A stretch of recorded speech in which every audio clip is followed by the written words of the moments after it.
नमस्कार, महा 83 डेली न्यूजमध्ये आपले सर्वांचे हार्दिक स्वागत। आज दिनांक 1 सप्टेंबर 2025 रोजी हे आपण दृश्य पाहत आहात। ठाणे ऑक्ट्राय हायवेवरचं हे दृश्य पाहत आहात। हायवेला संपूर्ण ट्रॅफिक जाम झालेले आहे। नवघर पोलीस स्टेशनने ठाणे येथील जकात नाक्यावरती नाकाबंदी लावलेली आहे। त्यामुळे ही ट्रॅफिक आपल्याला पाहू शकता। आपण पाहत आहात हा पोलीस बंदोबस्त आहे मुलुंड आणि ठाण्याच्या हद्दीमध्ये।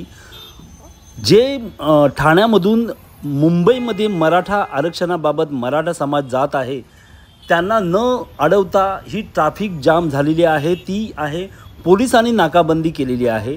मुलुंडमध्ये आज दिनांक 1 सप्टेंबर 2025 दुपारी 2:30 पासून ही नाकाबंदी सुरू आहे। मुलुंडमध्ये मराठा आरक्षणाशी संबंधित कोणताही नाकाबंदी किंवा मराठा समाजाला अडवले जात नाहीये। परंतु मुंबईत आझाद मैदानावर मनोज जरांगे पाटील यांच्या नेतृत्वात मराठा आरक्षण आंदोलक जमा झालेले आहेत आणि त्यांनी महाराष्ट्र बंद पुकारण्याचा इशारा दिला आहे। हे आंदोलन प्रामुख्याने मराठा समाजाला ओबीसी अंतर्गत आरक्षण मिळावे या मागणीसाठी सुरू आहे। मराठा आरक्षण कार्यकर्ते मनोज जरांगे पाटील यांनी शुक्रवारी म्हणजे 30 ऑगस्ट 2025 रोजी मुंबईतील आझाद मैदानावर बेमुदत उपोषणाला सुरुवात केली आहे।